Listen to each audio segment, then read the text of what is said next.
It started without warning. One day, a gate appeared. Not some metaphor, not some government project. An actual gate, glowing red, radiating pure malice, ripping through the fabric of reality itself. And it didn't just appear in one place. These gates tore open all across the earth. Pay attention to this, because what came next changed everything. Monsters. Creatures straight out of a nightmare poured through those gates. Dragons with acid dripping from their jaws. Towering beasts that crushed entire city blocks under a single step. Wolves engulfed in hellfire, charging through the streets. And a bird, radiating enough energy to level a skyscraper with one beat of its wings. Humanity had no answer. No weapon could touch them. No military could stop them. The world was falling apart in real time. But then, something else happened. A different kind of gate appeared. Golden. Brilliant. And from it stepped a man. Just a regular-looking guy in a dress shirt and suspenders. Except there was nothing regular about what he could do. The Chosen One. That's what they called him. His eyes burned gold, and the power radiating from his body was something the world had never seen before. Remember this moment. Because he wasn't the only one. All over the world, at the exact same time as the gates, they appeared. Players. People who suddenly gained extraordinary abilities. Swordsmen, mages, fighters, healers. Each one wielding powers that shouldn't exist. And they did what the armies couldn't. They fought back. One after another, the players defeated the underworld creatures. For a moment, humanity could breathe. But then everyone looked up. A countdown appeared in the sky.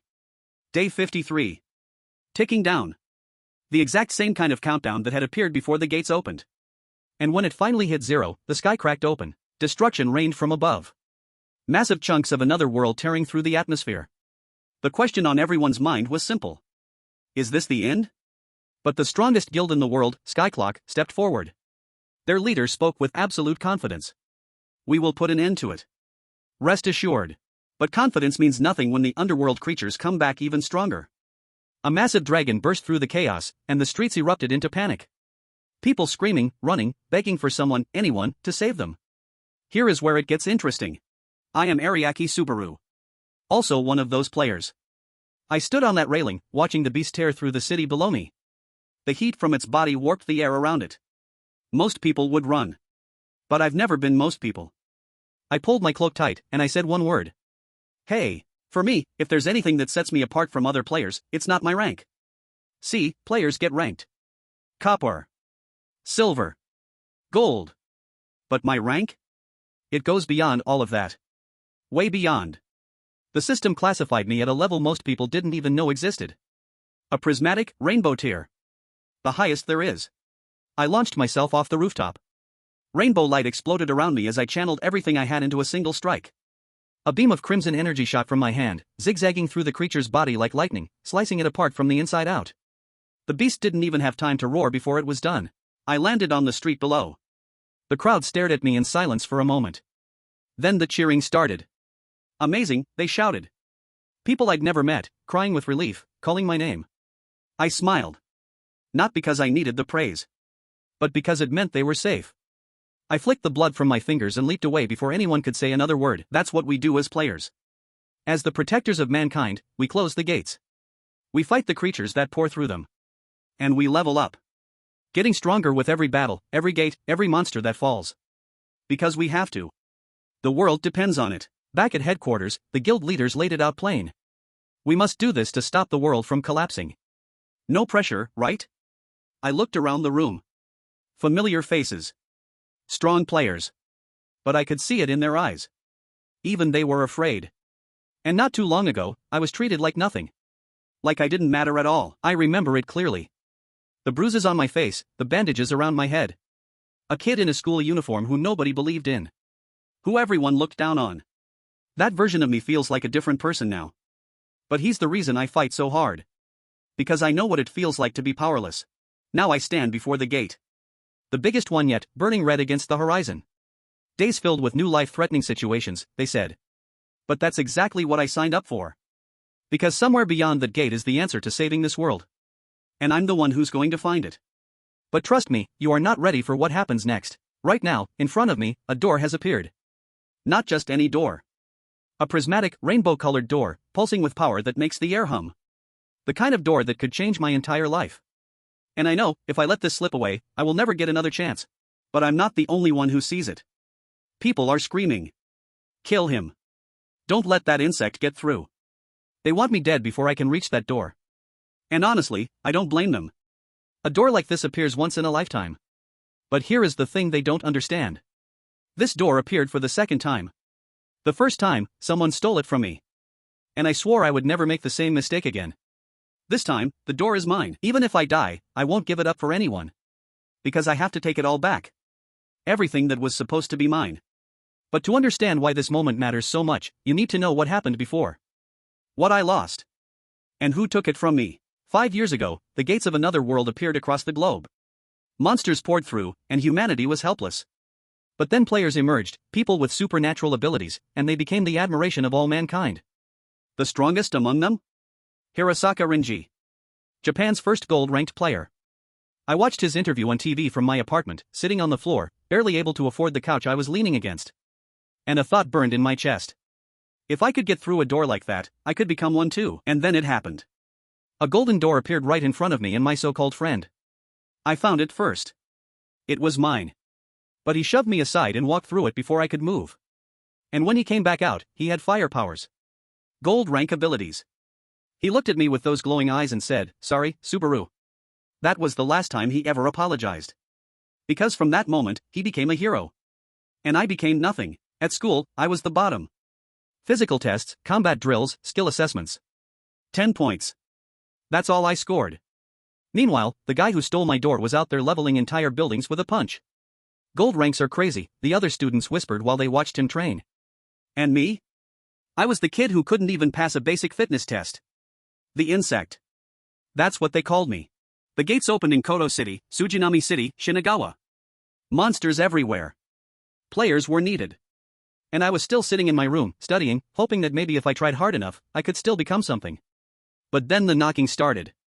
Even if you study, it's useless, they told me. And when I opened the door, the golden-eyed one was standing there. Hey, damn insect. I sat alone that night thinking the same thing over and over. I wouldn't have given that golden door to anyone. This kind of life was never supposed to be mine. They found me after school. Stress reliever, one of them said, cracking his knuckles. I tried to run, but a blade of energy sliced across my chest before I even made it 3 steps. They dragged me to an alley. This is a good place, the leader grinned. And then the fists came. Stop. Please stop. I covered my face, but they didn't care. Please. Help me. Nobody came. Nobody ever came. And then, lying in my own blood, something appeared behind me. A light. The bullies froze. Is that a door? Gold? One of them whispered, eyes wide. But pay attention. Because they were wrong. It wasn't gold. It was something far beyond gold. A rainbow door.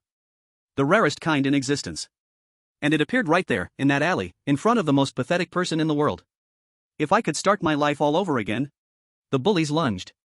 Don't mess with me, you moron. They tried to block me, tried to get to the door first. But I threw myself forward with everything I had left. My body was broken. My ribs were cracked. Blood was pouring down my face. But none of that mattered. I pushed past them, crawled, clawed, and dove straight into that rainbow light. And I have to take it back. Everything that I was supposed to get. The world went silent. Colors I'd never seen before swirled around me. And then, a voice. Calm. Clear. Like it had been waiting for me all along. Welcome, Mr. Ariake Subaru. I looked up, and standing before me was a figure made of pure rainbow light. And in that moment, everything changed. My story will begin. But what happens inside that door? That is something you are not ready for. The moment I entered the rainbow door, everything changed. Energy surged through my body like electricity, tearing me apart and rebuilding me at the same time. System notifications flooded my vision. Damaged body. Short-sightedness has been removed. Damaged body. Over and over, the system was rewriting me from the ground up.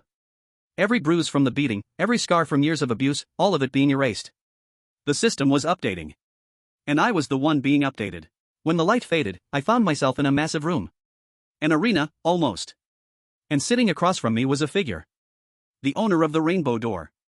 A strange creature with rainbow-colored pixels where its face should be, wrapped in tattered robes. It looked at me and said something I didn't expect. The aim of the trial is to hit the owner. That's it.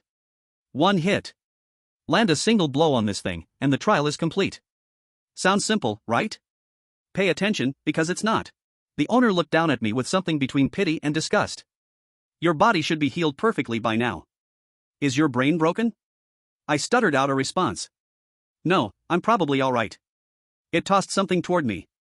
If you're afraid to hit me, use this. And if that still doesn't work, find another door. Just hurry right and go. Every word dripped with the same contempt I'd heard my entire life. Don't be lazy and just hurry up, it snapped. I reached for the power the door had given me, and something inside me clicked. But then I looked behind the owner, and my blood went cold. Shadows. Dozens of them. Red-eyed figures lurking in the darkness, watching, waiting. This was more than a trial. This was a test of everything I had. And for a moment, I almost broke. But then I remembered something.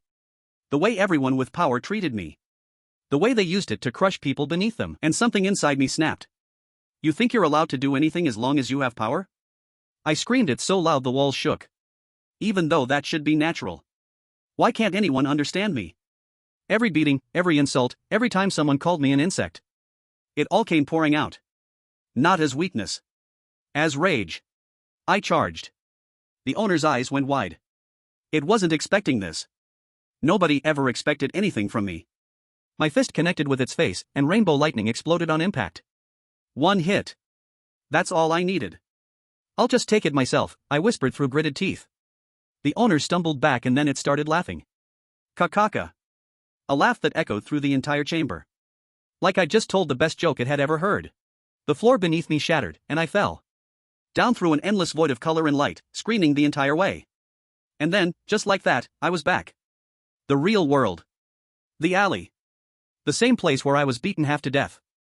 But now I was different. Rainbow light clung to my body like armor.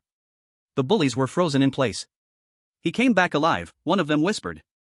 But alive doesn't begin to describe what I'd become. And the look on their faces? That was worth everything. But what this power actually is, and what it costs. That is a story for next time.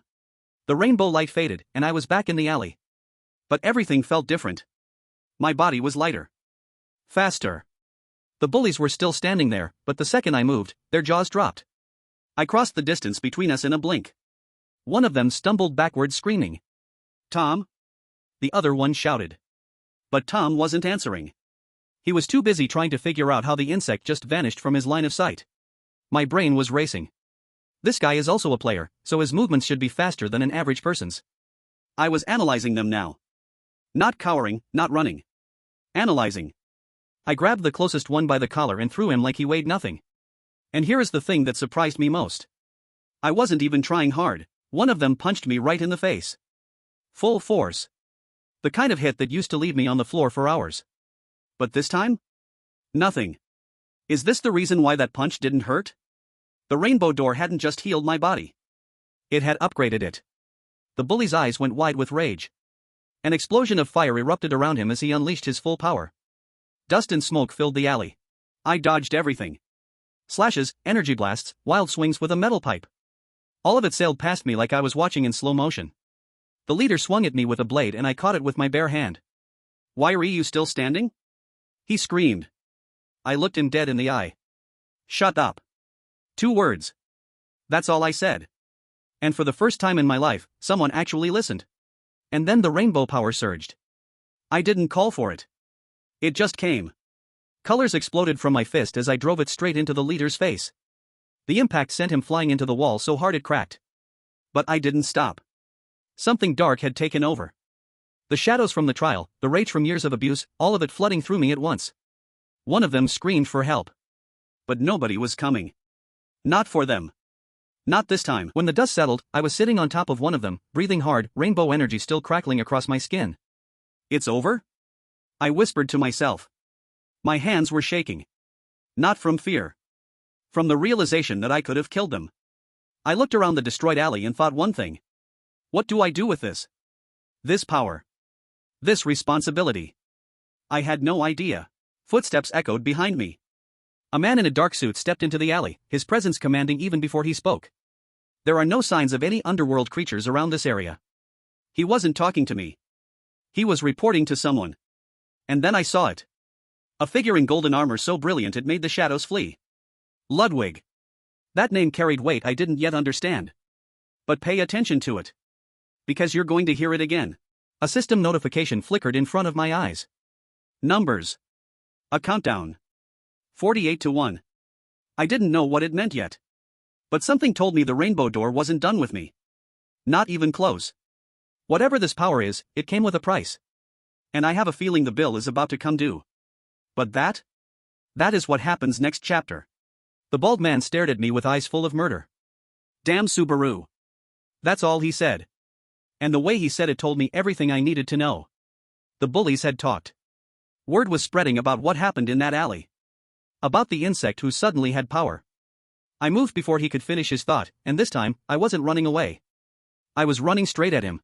The news hit the school like a bomb. A copper-ranked player had been killed. The report was everywhere. Investigating a player's death is also the job of a player, they said on TV. A powerful opponent.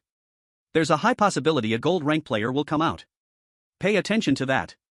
Because when gold ranks get involved, everything gets more dangerous. I sat in the school office trying to look innocent. I got careless. I didn't know the punishment was that heavy. The pink-haired girl across from me crossed her arms and then flashed a peace sign. But I will let it slide just this once. Something about her energy was completely different from everyone else in this school. She actually seemed to enjoy letting people off the hook, and then the money came. The system rewarded me for surviving the rainbow door trial. 1 million yen. Then 8 million. The numbers kept climbing on my screen and I just sat there, staring. I bought a drink from the vending machine. The first sweet thing I tasted in I don't even know how long. It's so good. How long has it been since I've had a sweet drink? I was crying. Actually crying over a can of juice. It's so delicious I'm in tears. That's how poor I was.